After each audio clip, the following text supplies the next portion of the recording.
2024 has been a horrible year for people who care about media literacy. It's gotten so bad that even talking about it is grounds for mockery. So I posed the question, why is this happening now and how did we get here? Long story short, the people accusing others of being media illiterate are projecting their own lack of literacy. Media literacy is just visual comprehension. It's being able to notice and comprehend the language of film. That's it. It is the visual equivalent of listening and reading comprehension. And therein lies our first clue that the media literacy apologists are actually illiterate. How many times have you seen this sort of tweet or post? Media literacy isn't taught in schools. Why don't we teach media literacy? Begging the West to teach media literacy in schools! They literally do teach you that stuff. It's not our fault that you didn't pay attention and now assume that everyone is as uneducated as you.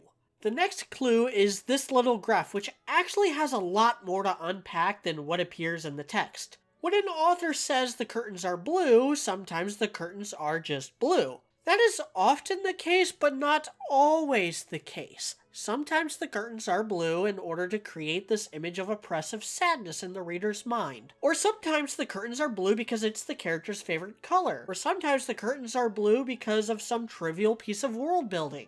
The color blue means different things to different people. If you can think of a deeper meaning for the curtains to be blue, have at it. If you can't connect it to other details in the story, then it's not worth racking your brain on it because sometimes the curtains are just blue. The third clue is nothing new. Sometimes creators, critics, journalists, and commentators just straight up don't know what they're talking about. Everything is sexist, everything is racist, everything is homophobic, and you have to point it all out. I have 3 examples that I like to use when highlighting this fact. All 3 of them involve the internet's favorite punching bag, fascism. Most people that try to take shots at fascism don't actually know what fascism is because the details of fascist doctrine have been obfuscated by academia in order to hide its roots in socialism, but fascism was coined by Benito Mussolini, who had been a member of the Italian Socialist Party, before becoming dissatisfied with socialists for not being socialist enough. Roger Ebert quite infamously gave a mediocre review to the 1974 action thriller classic Death Wish. He called it a quasi-fascist advertisement for urban vigilantes, because to Roger Ebert and those that followed after him, fascism is any time people have guns. This is quite literally the opposite of fascism. A core tenet of fascism, one that must be implemented before fascism can take hold, is the disarmament of the general populace. The fact Paul Kersey was able to acquire a gun and then accomplish what the comically inept police were not able to is as far from fascism as you can get. But that was just a movie critic's personal views and experiences interfering with his ability to understand the effects trauma can have on a man like Paul Kersey. What happens when a creator intends to lampoon an idea for the sake of deconstructing it?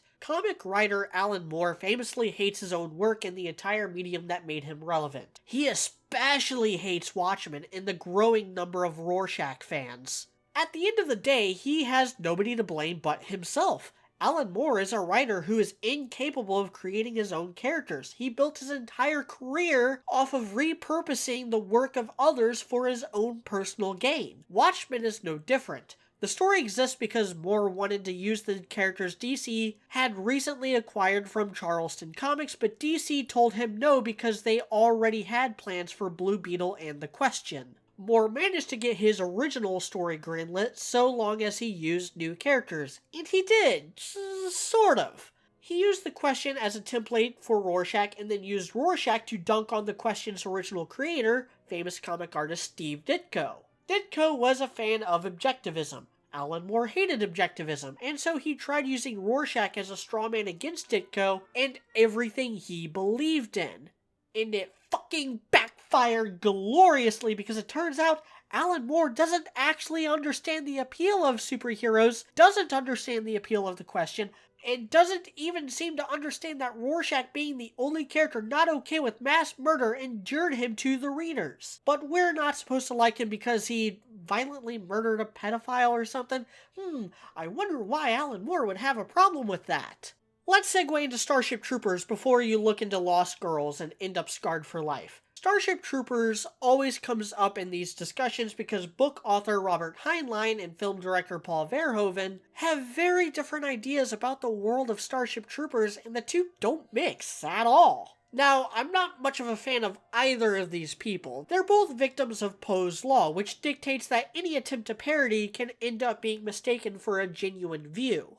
The Starship Troopers movie fails as a parody for two reasons. First, similar to Watchmen's Rorschach, Verhoeven has a warped idea of what fascism actually is. He seems to be under the impression that fascism is any time the military has nice outfits. I do not have the time or patience to explain how reductive that is, or how it once again buries the true horrors of fascist doctrine by hiding behind its common aesthetics. Starship Troopers, the book, and therefore the movie by proxy, is not fascist. The bugs attacked first. The bugs are genocidal. The bugs can't be reasoned with. The bugs only get scared when they start to lose. Human military is volunteer-based, often inept, because fighting giant bugs is drastically different from fighting people. So they keep using tactics that would work if they were invading another country, but end up getting slaughtered, leading to them needing to recruit even younger and less experienced people to fight. The anonymity of the internet has exacerbated the Strawman effect. People will strategically edit videos, crop Twitter posts, post article headlines without going further into it, and sometimes that's just a limit of the video essay medium. Sometimes it's done for the sake of brevity, sometimes it's done maliciously. But if you strawman somebody, you should be ready for them to strawman you right back. Ideas and statements are less valid when they can't hold up under scrutiny. X-Men 97 came out earlier this year and reportedly failed to gain an audience. The audience that did see it loved it, but weren't willing to accept valid criticisms for it. Magneto is one of the most thoroughly dissected characters in all of fiction, so as a longtime comic fan, I don't understand why some people fail to grasp the flaws of his ideology. Magneto is not in the right, and that's okay. He's a character so deeply traumatized by his experience in the Holocaust and the continued persecution of mutants that it has driven him insane, and his positions are validated by the nature of American comic books. The story of the X-Men can't end because Magneto refuses to back down. Magneto refuses to back down because ordinary people in the Marvel Universe are horrible, and they are all written that way because Marvel refuses to let the story end. And this isn't unique to the X-Men either. In fact, the racial politics of the X-Men and Magneto's Holocaust survivor backstory were later additions made by Len Wein and Chris Claremont. Originally, the shit the mutants would get was no different from Jameson's slandering of Spider-Man, General Ross's hounding of the Hulk, or young people's criticisms of Captain America. The difference is that mutants are born with their unique abilities, thus making them resonate more with Black, Hispanic, Jewish, and female readers. Wein and Claremont capitalized on this, and in doing so brought X-Men to heights far beyond what the team had accomplished during the Lee Kirby era. But the whole franchise has been so politicized that it's difficult to even have an honest debate about the merits of Magneto and the X-Men. You can't point out how fucked up it is that Magneto probably killed thousands of people by causing a planet-wide EMP. You're not allowed to point out that everything Magneto does in X-Men 97 scares people even more, making them more determined to create stronger Sentinels to combat against him. You can't talk about how stupid it is that Rogue is taking her trauma out on Captain America, a character who in the comics has only ever been an ally to all mutant kind. I think people too often conflate allegory for applicability. Allegory is when parts of a story stand in for specific things outside of the story. Applicability is when you can take aspects of the story and apply them to your own life. There's plenty of overlap, but modern writers get so hung up on allegory, and essayists focus on those specific allegories so much, that they completely miss how these things can apply to other people. There was a recent video essay by a breadtuber named In Praise of Shadows, where he slandered fellow YouTuber Wendigoon. I care deeply about horror, and everything that he does has demonstrated so far in his career that he should not be welcomed in our spaces, or even, just in public in general. Or even, just in public in general. This is an attitude that many leftists hold. It was even reinforced a few years ago by Democrat Congresswoman Maxine Waters. If you see anybody from that cabinet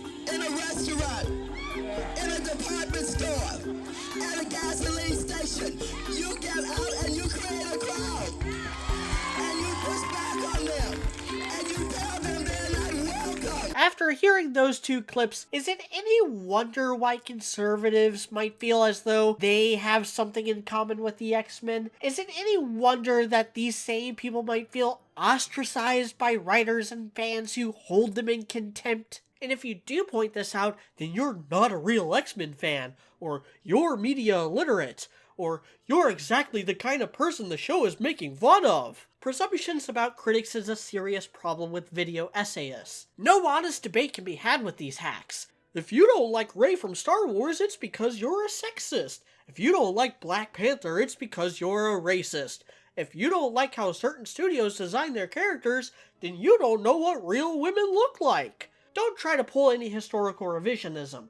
We all have the receipts. We all saw the backlash against Stellar Blade daring to use actual human beings as the basis for their characters. We all saw how real actors have their faces and bodies manipulated by character designers in order to fulfill some body positivity quota. I guess their love for body positivity doesn't affect their casting decisions. Suicide Squad Kill the Justice League was a watershed moment for all of this. I think this was the moment when everyone started turning on media literacy, because in order to defend its character design, its creative choices, its partnership with Sweet Baby Inc., the contributions the consulting firm made, and any of the creative decisions that coalesced into the final product, you have to defend the worst, most unpleasant game in recent memory. And I still see posts saying, "What did you expect from a game called Kill the Justice League? I expected the deaths to be interesting, or witty, or dramatic, or at least funny. Suicide Squad being the ones to kill the Justice League is a stupid premise, which means you have to try a lot fucking harder than Rocksteady did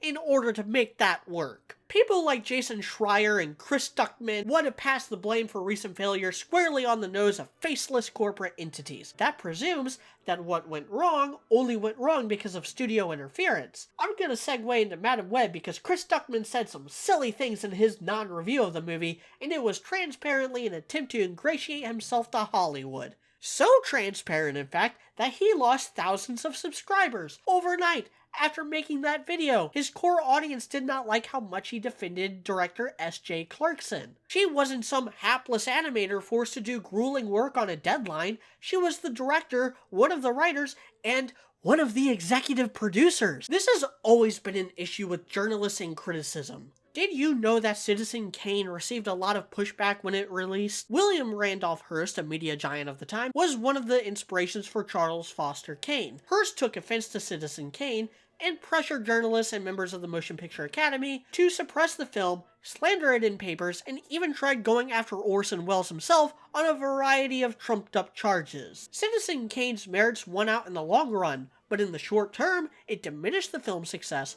destroyed its chances for awards, and made it impossible for Welles to make another film of that scale. You don't hate journalists enough. You think you do, but you don't. There is no class of people more willing to sell their souls for the sake of an agenda. There is no class of people more willing to take favors in exchange for positive coverage and dish out negative coverage for anyone who slights them. Hearst's feud with Welles is one of the most prolific, but it at least makes some level of sense. The initial backlash against Alfred Hitchcock's Psycho requires a lot more context. Critics then, just as today, tend to enjoy special privileges. These include exclusive interviews and early screenings for upcoming pieces of entertainment. Hitchcock denied journalists these special privileges, forcing them to watch Psycho for the first time on opening night with everyone else. This ruined the viewing experience of these journalists, who then gave Psycho middling reviews, that they then recanted on by year's end. You see this with positive reviews too. The reason why IGN and Game Informer rarely give scores lower than a 5 out of 10 is because their entire corner of the industry is reliant on maintaining good relationships with studios and publishers. Transparently so.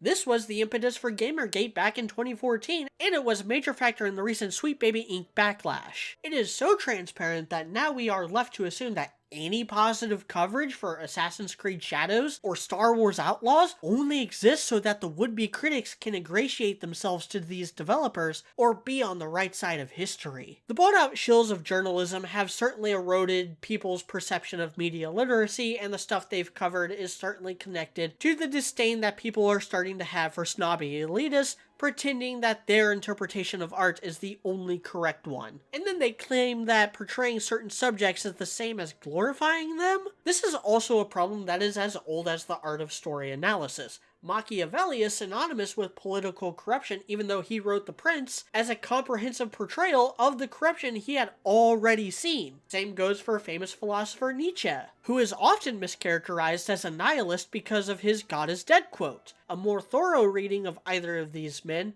would show how horrified they actually were about their subjects. There are right and wrong ways to view media. Any interpretation you have should be backed up by evidence, but all art is subjective, it's interpretive by nature, nothing and nobody exists in a vacuum. What you consider cliche and redundant can end up being someone's first exposure to those ideas. Jurassic Park wasn't the first dinosaur film, it wasn't even technically the first dinosaur film to use the Jurassic Park book as a basis. Ask me about Carnosaur sometime. Jurassic Park was my first dinosaur movie. It was a lot of people's first dinosaur movie, but that's not going to be true for everyone. There's people out there whose first exposure to the Jurassic franchise was one of the games or one of the later movies. You can't control that any more than you can control the experiences that affect the way someone views and interprets media. There's a contingent of people who say that themes are more important than plot, characters, or setting, and that's just not true. A theme can be anything. Any work of art is bound to have a whole laundry list of themes. A theme is a natural byproduct of a plot line, character arc, or piece of world building. Those things are what make the theme stick. You can't just say, hey, Jurassic World Fallen Kingdom has a theme of how important it is for children to have mothers, and then expect that to be an excuse for all the movie's shortcomings. There are plenty of other movies about the importance of family. Hell, the importance of children and parental figures is like the one universal constant across all 6 Jurassic movies. A theme is only as good as its execution, which is why Alan Grant finding the value in children resonates so much stronger than the Kirby family drama in Jurassic Park 3 or the clone girl from the last 2 Jurassic World films. But for the illiterate media literacy guys, not agreeing with the themes or how they are executed makes you the bad guy. Take the recent fall off of The Boys. My primary exposure to The Boys is through the comics. I don't like them. They're gross, gratuitous, dumb, and full of propaganda pandering. The show managed to garner an audience by sanding off some of the political edges and replacing them with a more complex look at Homelander's fractured psyche. But now that the show's writing has taken a turn for the worse and all sense of drama and intrigue stripped from the series, people are starting to dislike it. And the only defense its apologists can muster is that these new critics just didn't get it. Guys, we know Homelander is a caricature of Bush-era conservatism. We know that he's the bad guy. We know he's a monster. That doesn't change the fact that this blatant progressive pandering is garbage. Villains can be fun. Villains can be interesting. Villains can have nuance. Taking that stuff away doesn't make your show better or smarter, it makes it worse and dumber. It's a shallow attempt at strawmanning critics, just like what we saw earlier this year with X-Men 97. And the street works both ways. Every few years you'll see people try to strawman Tolkien as racist. One of them was the aforementioned Alan Moore. They'll accuse Tolkien of being a bigot because his European-inspired races are all white, and the forces of Sauron are primarily composed of orcs. This is problematic because orcs are obviously coded as black people, except they're not.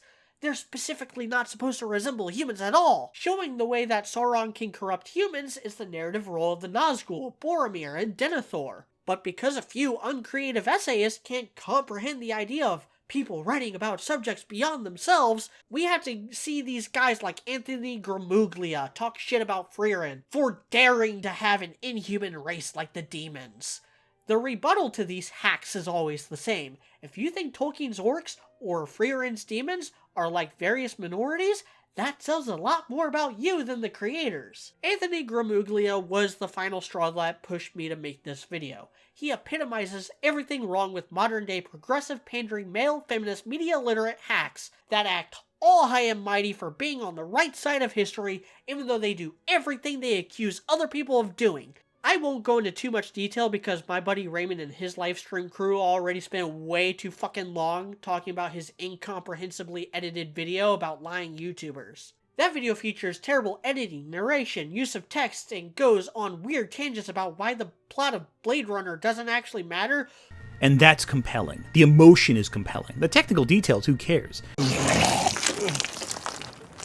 Even worse, he fails to refute any of the points brought up by Just Some Guy, Literature Devil, Critical Drinker, and Shadiversity. And then when he gets into Lily Orchard and Anita Sarkeesian, two of the lowest hanging fruits in the fruit bowl, he pulls his punches, praises their production, and gives them the benefit of a doubt, even though Anita Sarkeesian is an actual literal grifter who is still conning developers out of cash for consulting fees. That's what people are catching on to. That's why less people are willing to defend The Acolyte than they were the sequel trilogy. That's why The Acolyte, Doctor Who, and The Boys are getting review bombed, but that same backlash isn't materializing for less pretentious shows like House of the Dragon, Jurassic World Chaos Theory, and Invincible.